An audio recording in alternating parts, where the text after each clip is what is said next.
Hello and welcome back to the final round coverage of Grip Equipment's 42nd Kansas City Wide Open, presented by DFX Discs. This is a Disc Golf Pro Tour Q Series event, and us at Gatekeeper and HYZER Media are very excited to bring you this coverage. I'm Nathan Johnson, joined in the booth today by Dan Brooks Wells. What's up, Dan?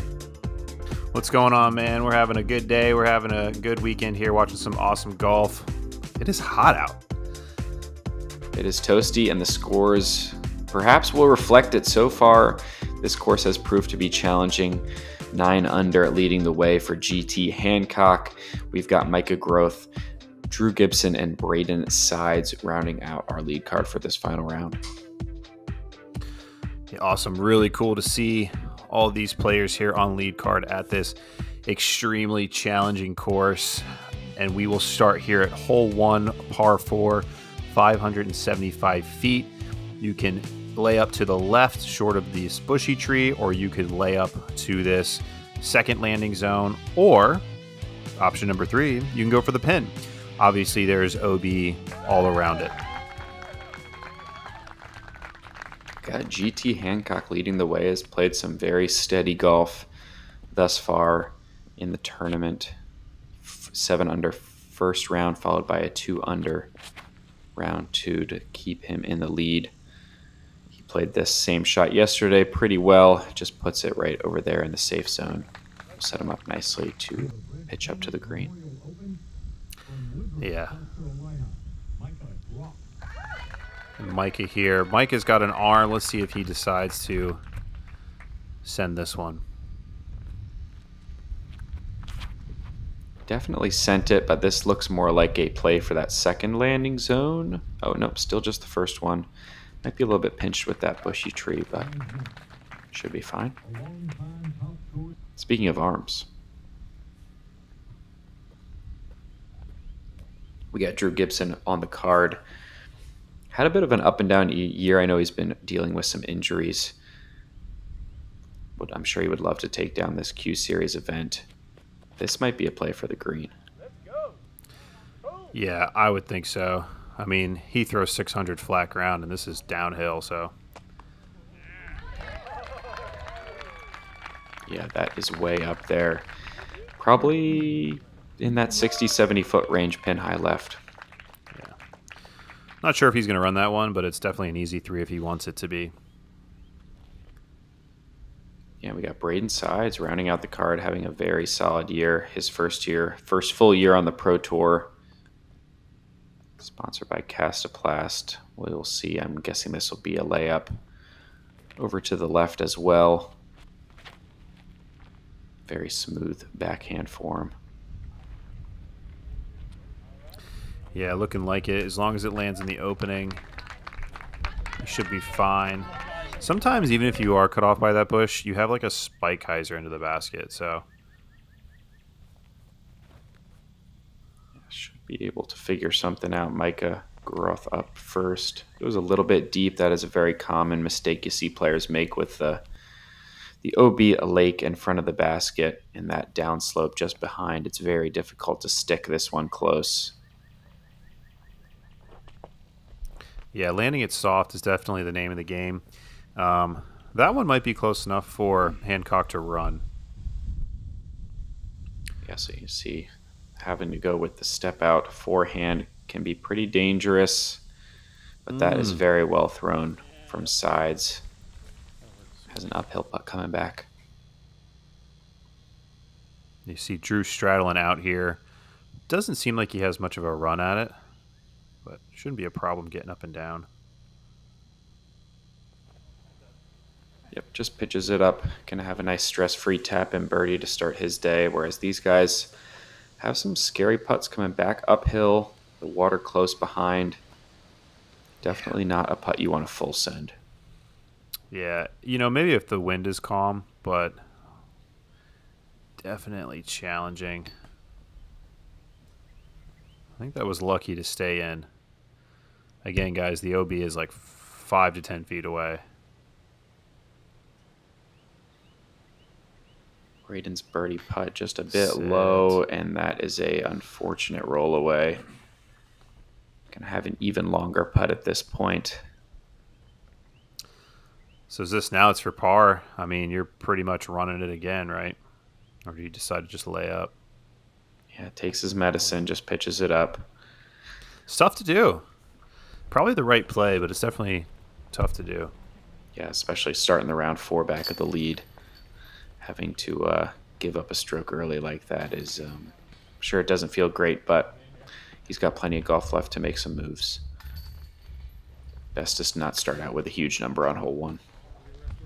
Yeah, for sure. And there's so many 2-stroke holes out here. Hole 2, par 3, 359 feet. Directly up the hill. You got to make it through those posts. We're going to fly by this short basket and get to this elevated green OB surrounding. I didn't mention on hole 1 we did have 2 eagles today, so we got to give a quick shout out to Bryson Haft and Jake Mon before we move on. Very cool. This is Drew just smoothing one up. Catches a boulder feature here. It's like a guardian boulder you're not even really thinking about. Yeah, pulled that a little right, but still that is a very strange result. He'll have a long birdie look coming up.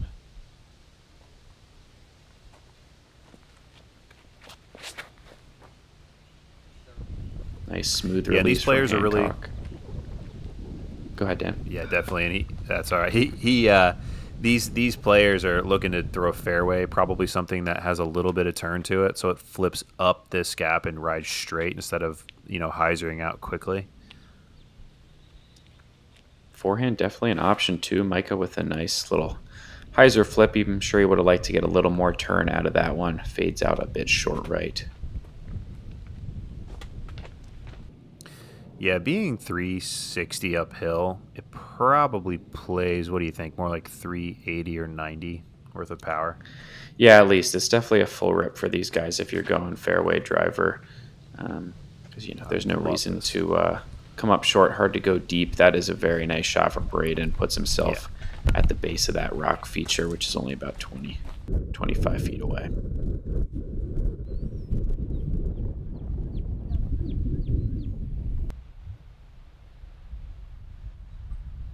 Long birdie look for Drew Gibson.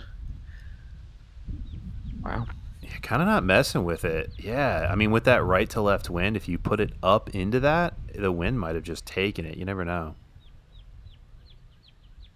Yeah, you got to respect the commitment early to the layup, and yeah, kind of pays off as Hancock is a bit off. He's still going to have a tester coming back. You can see by the flags. It's been windy all weekend, and that's not going to change today. There you go. That is a good bounce back for Braeden.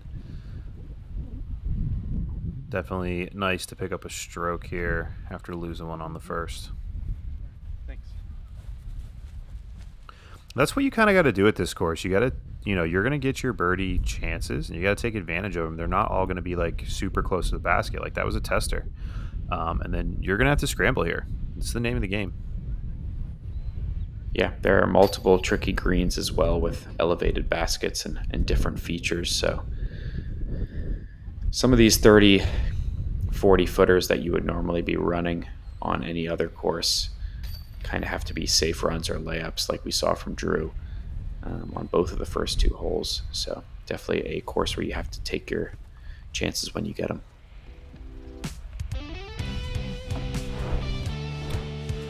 Moving on to a tricky hole 3. This is a par 4, 605 feet. There's a window on the left, and then there's a straight window here as well. We've seen the roller play, we've seen the forehand and the backhand, all sorts to get to this landing zone, and then it's decision time whether you want to throw a big spike hyzer into this green or kind of fly one right at the basket. The trouble we've seen is people kind of tailoring off to the left on that second shot. So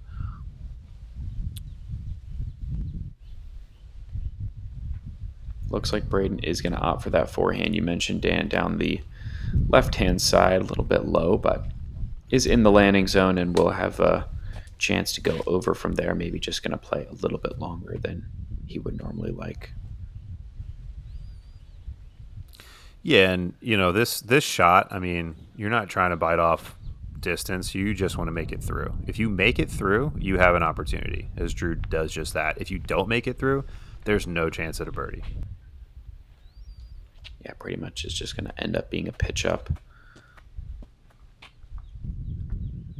Just the straight backhand here for Hancock, but he does pull that one a bit. Oh, and fortunate to stay in bounds. Yeah, definitely. You know what? Round one, we saw a lot of rollers, but we haven't seen any since. And it kind of surprises me. Yeah, they seem to work out in round one, but at the same time, these are the guys that have been on the lead card. So if it's working for them, you're not going to question it. Nice shot for Micah. That was a nice, solid forehand. He is a forehand, I wouldn't say dominant, but forehand heavy player. So we might see some different lines than we've seen the first 3 rounds of this tournament. Should keep things interesting. This is fading out early for sides and is likely going to find the OB. And that's pretty early too. I don't know where they're going to give him that. Or we're going to have to see. Yeah, there's no... Oh, there is a spotter up there, so we'll see what kind of angle he has. Same exact result for Groth. Yeah, that's early too. I don't know if that crossed in on that side. That's why people throw this big hyzer, because there are landing zones over there where you cross in, in bounds before you go out, if you go out. And it also just plays much better from the slope as Drew Gibson hits the base of the pole. He is off to a hot start here in this final round. That was incredible. This needs to flip up, and it does, and it settles. He's probably got about 25 feet left there for his par save. All right, so they're saying Braeden crossed back here, probably about 150 feet short of the pin, just has to pitch up, goes a little long, a little meat left on the bone. Okay, they do give Micah this spot. I mean, I would think if his disc is, in line with the inbounds area of the green, it would be pretty easy to see where he went out. Yeah. I'm sure there were spotters there who saw, and, I'm sure they made the right call. Nice bogey putt for sides. Bit of a roller coaster start here for him.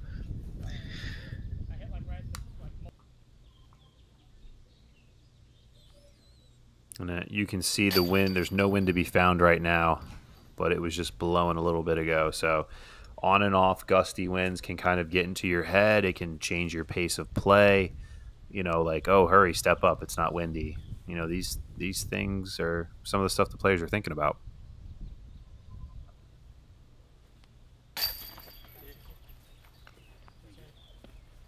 So a nice par save from Hancock after he had to pitch up after the errant tee shot. Drew Gibson looking like he's going to get another stroke on the leader and some of his card mates.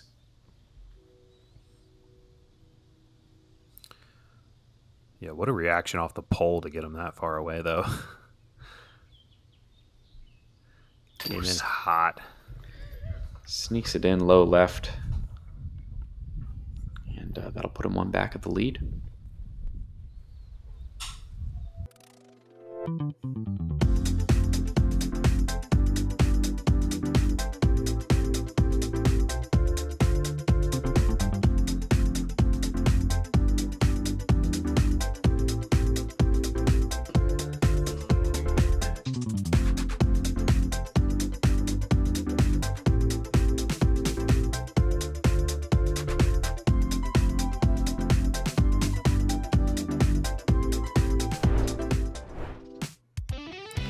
Hole 4, par 4, 939 feet. Throwing a turning backhand as a righty and kind of gliding it down into this landing zone here. Once you execute that, you have a straight shot into this elevated, built-up, beautiful green OB behind. Yeah, this is just a great hole. Very demanding placement shot off the tee. This is fading out for Drew. Yeah, that seemed a little high out of his hands. It's going to be safe, but that's kind of as far as you can be away from the pin with that type of shot. Although I'm wondering if maybe that's a play on purpose that he's doing there. Just because Drew does definitely have enough power to still get up and down from there. Doesn't necessarily need to push the right side off the tee. That's true. Whereas a shot like this from Hancock, he is trying to play down the fairway and now goes too far and pinches himself off from being able to get the birdie.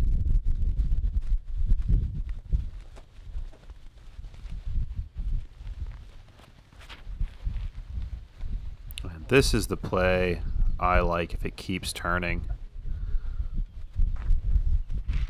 Yeah, it just stabled out a little early. If that would have kept turning, it would have been down into the gap, but he's going to have a little bit of he's going to have some trouble in there, I would assume. Yeah, we'll see what the lie ends up looking like. This one's fading out as well from Groth, but doesn't go too far, so he still will have a chance to get up and down, but this is going to play like a pretty long upshot.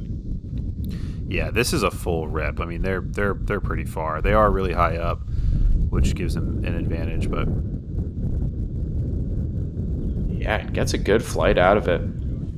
A bit below the pin, but we'll have an uphill birdie putt coming back.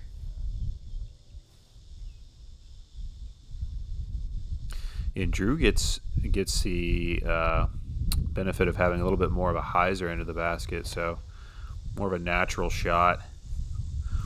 Oh, what a beautiful flip up and ride. Stable out. Yeah. Oh, yeah. Great shot from him as well. Yeah, that was crushed. That was awesome. Yeah, so Hancock has to kind of go through this window here on the backside. Whoa. And he hits it well. Oh, what my a shot. Gosh, right next to Drew. That was incredible. I would venture to say none of these guys threw their drives how they wanted to, and so far all of them have executed these up shots really well. Braeden has to take an aggressive line as well, going high spike hyzer. And goes long. Oh my gosh. There's OB back there. I don't think he reached it, but he definitely got close. Yeah, so has this comebacker for birdie from mid circle 2, doesn't quite give it the height.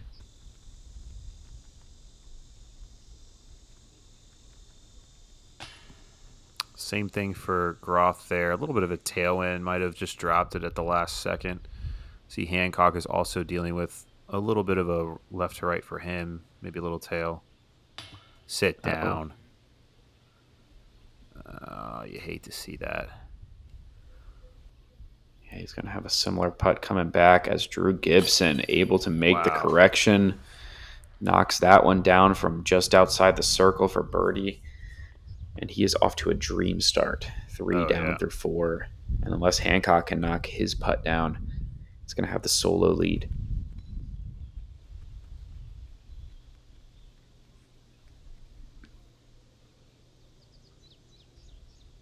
This is still in that circle's edge range.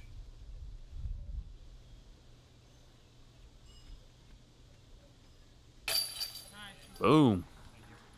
Great clutch comebacker there. Yeah, definitely clutch. Watching Drew, getting the bad luck he got, and then watching Drew hit his putt for birdie. I mean, just the mental fortitude to step up and hit that one is pretty fantastic. Yeah, so he's going to stay at 9 under par, keeps a share of the lead. Moving on to hole 5. Hole 5, challenging hole 5, par 4, 624 feet. Left side gap is the preferred gap. There is also a right side gap as well. You want to get to this landing zone kind of up here, maybe close to the pond, take a hyzer over the pond, and chip into this basket. There is also a left side gap once you get up on the hill as well. It really just depends on where you land. Gibson up first, going for the straight gap, pulls it a bit out of the hand, but it gets through everything. Oh, yeah.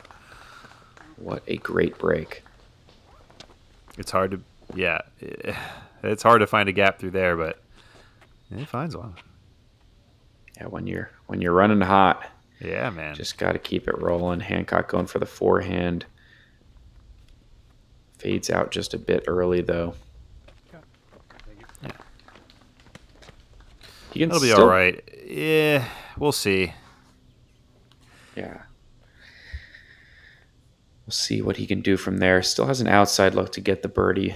Sides going with the backhand flip up. Doesn't quite get the flip he wanted, but does sneak the whole way through. And just a bit off the fairway, though, at the end.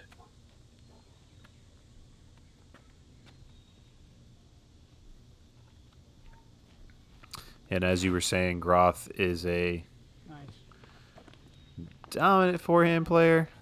I would expect a dominant forehand player to throw it on this one. And maybe even the next shot, potentially. So that was buried. Braeden out of the rough and throws a great one.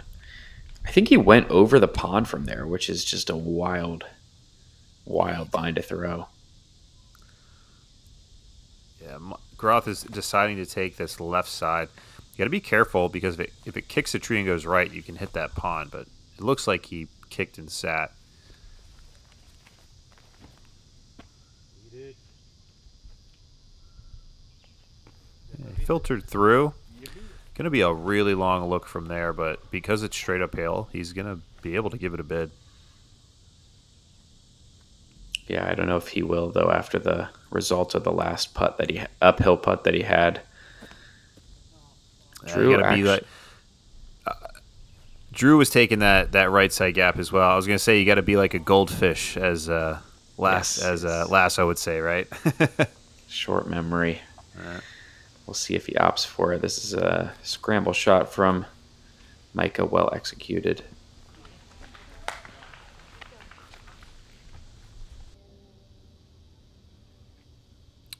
Long jump putt from Drew. Kind of like a little valley here. Just short. Good run. And again, I remember saying this yesterday, like with this basket, because of how steep the hill is, as Hancock misses as well, you either want to make it or miss the basket completely. Because this definitely, rollaways can definitely come into play here.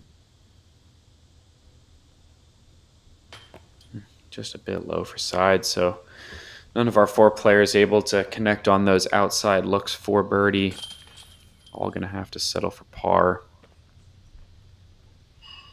Not too surprising of a result, though. Hole 5 did play middle of the pack difficulty, but 54% of the field is taking a par on this one.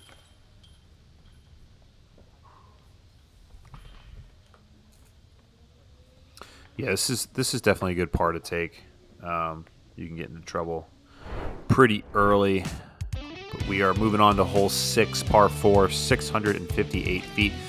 HYZER out the gap, trying to get to this landing zone, maybe a little bit farther than what the drone flew as well. And then it's kind of like an S curve up into this green, challenging green to reach. Now, off the tee, you want to make sure you're not going too straight because you can find OB as well. So, as we've seen in rounds 1 and 2, very specific landing zone.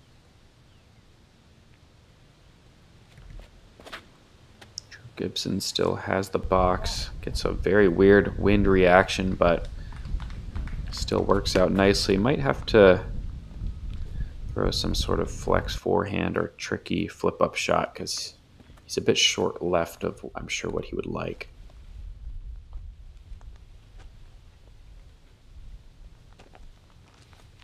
And this tee pad was moved back since last year to make it, this tee shot, just that much more difficult. And this is beautiful. Perfectly thrown from GT Hancock there. He's going to have a straight shot into the basket.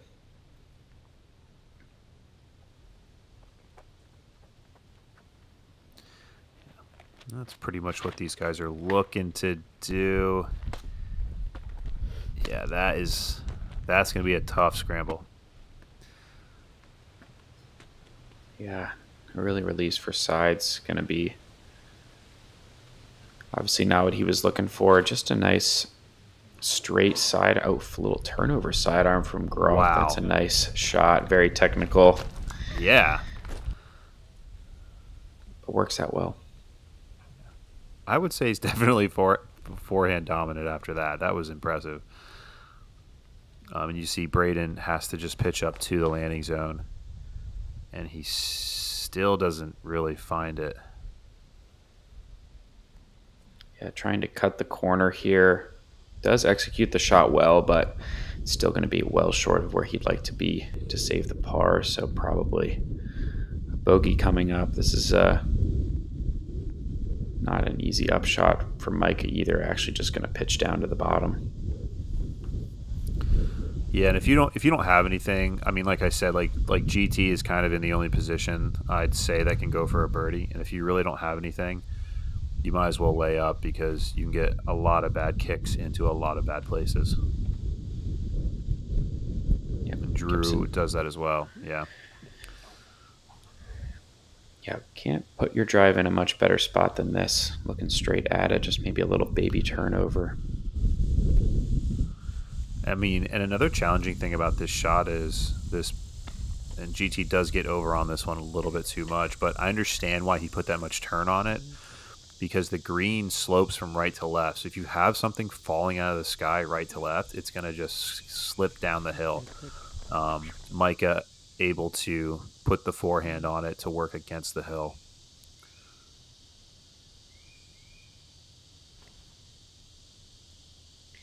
Good upshot for Braeden as well. Drew's going to be at a little more difficult angle, but looks like he has a gap to pitch a forehand through as well. Yeah, he might have to put this one on a pretty steep angle. Hopefully it just sits, and it does. Very well done.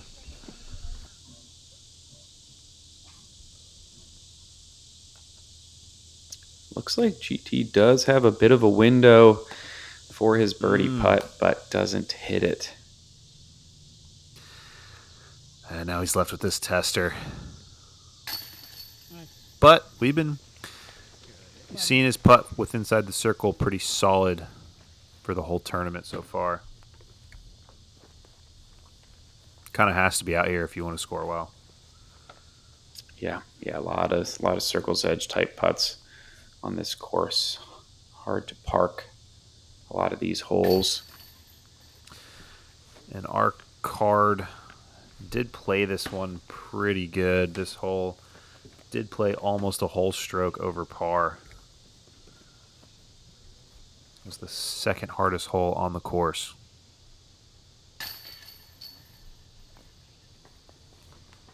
Yeah, it's a tough one. Just a very demanding tee shot to put yourself in the spot to get a birdie. And if you don't execute it, don't really have a choice.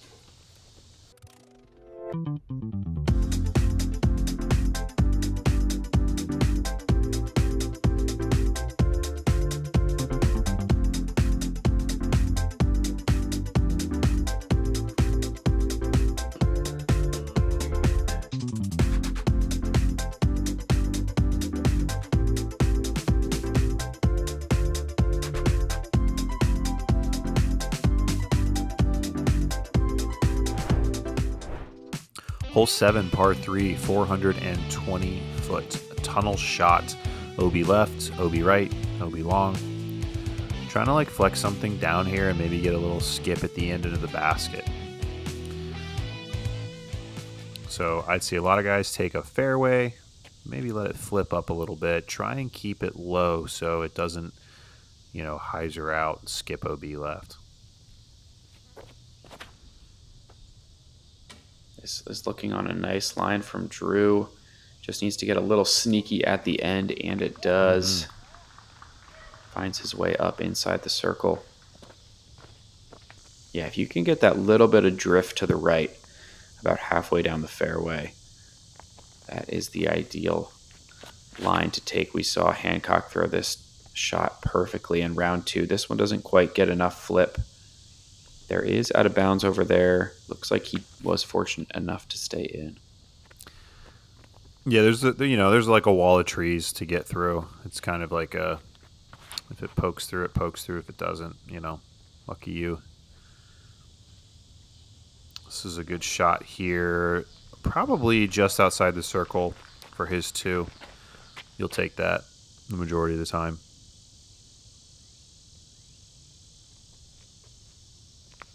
Braeden looking to get his round going. This one is not going to help, or is it going to get through everything? No way. Whoa. What Perfect. a result. That's the line. There it is. Yeah, I guess so. That's the local route, Dan. Your insider sources forgot to tell us about that one. It did. Maybe that's just the break he needs to get his round going. Oh, and that is not good for Hancock. Now he has this for par. No, he's got that like little skinny tree in his way. Tough to get around, or he's going to go inside of it. Sit down. Yeah, he went inside of it, which means he had to basically rocket it, and he's going to have like a 25-foot comebacker to save his bogey. Micah's birdie putt from pin high left, just a bit low, hits the cage.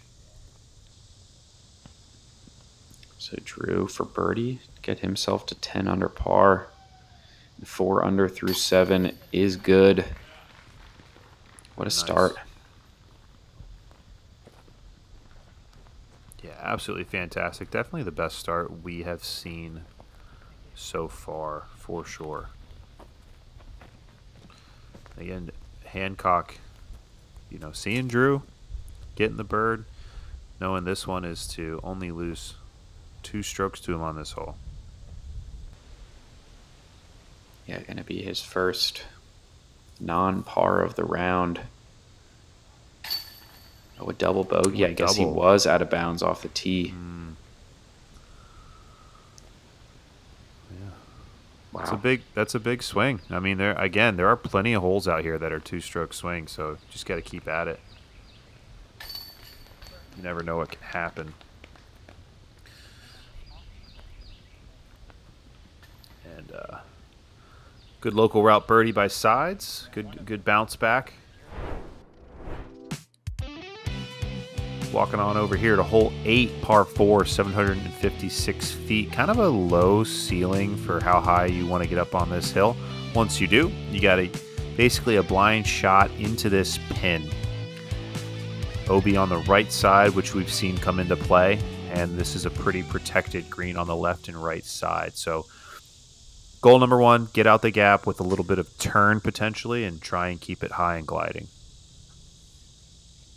You want to push that ceiling as much as possible. Gibson just kind of playing this one safe, drives it into the hill. That'll leave him a little bit of a longer upshot.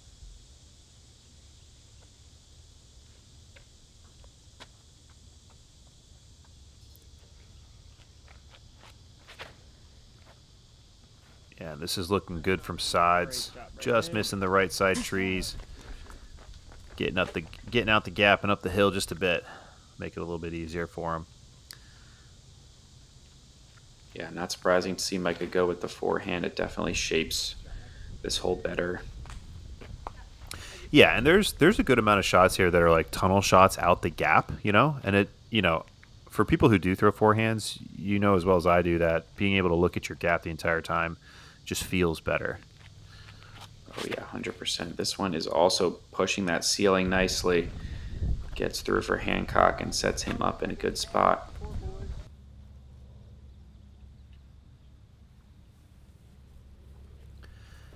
Time for Drew to go boom boom. Yeah, this one is absolutely smoked from the bottom of the hill and all the way up into the green. Wow. A bit right, so he'll have a tricky putt coming up, but that was a absolute bomb. Yeah, must be nice. GT hanging it out to the right, hyzering in. You might have a putt from there. That might be far enough there. Just outside the circle, most likely. Definitely the mistake you want to make is coming up a bit short left. If anything, the OB on the right-hand side does continue, and if you never come back in, it can be a tough spot. This is the same thing. little more exaggerated from Micah. Yeah, he's going to have to throw to get up and down from where he's at. The wind can obviously make that tricky. You can kind of see that green to the left of that small tree, the green tree. That's where the basket is. That's where they're supposed to be aiming. Besides hanging it out over the OB, testing it out, and comes up in a good spot to run his birdie putt. Yeah, out of his hand, I was a little worried that was too wide, but played it well. It's going to be rewarded with this. It's going to be Hancock up first, actually. Probably 45 feet or so.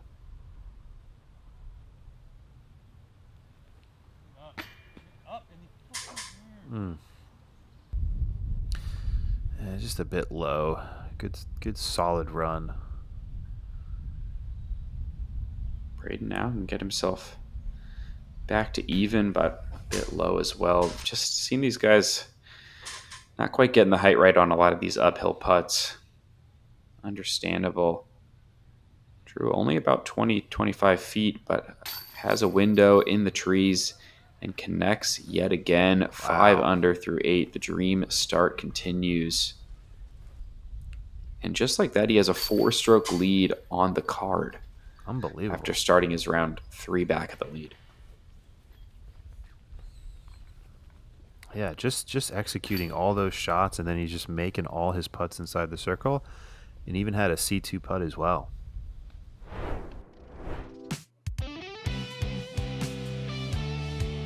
Hole 9, 268-foot par 3. High or a low ceiling and high ground, so it's a very specific height to hit. You don't get much of a skip off this grass, so you want to try and air it inside the circle. You'll see a lot of guys go fairway driver just to get that little bit of extra speed. Early release from Gibson, catches a tree and drops him short. But yeah, like you said, stays in the fairway, so he should have a pretty easy par. Yeah, we saw a man go into the left side and have him just pitch out, so definitely nice to kick in the middle. Not sure where sides went here. You see that one? I think he pulled it right again. That's kind of been his miss all around. Just a little holding on to the disc a little too long. We'll see how far in it kicked. Micah's been loving this. Oh, what a kick off the tree. The flip up forehand. Not the release he wanted, but pays off. Got to go give that tree a hug after he walks up the fairway.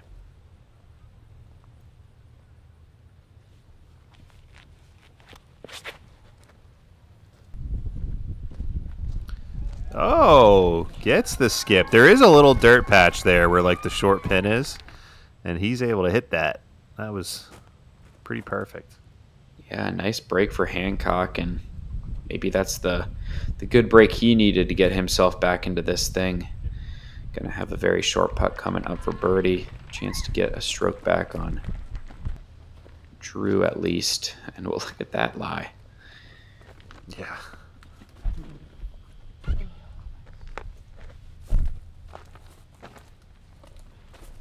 So just takes it underneath, no penalty for that. We'll have a short pitch up. Let's get up and down for his par. Yeah, I'd say fortunate to have that big of a gap on that right side, but he does take advantage and executes it.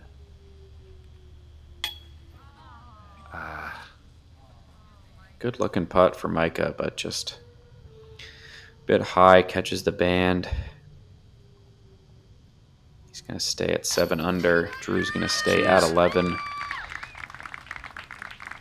What a front 9. Yeah, unbelievable. Tough to beat that pace, that is for sure. I mean, coming into the round, the leader was at 9. He's done half of that in 9 of the last holes.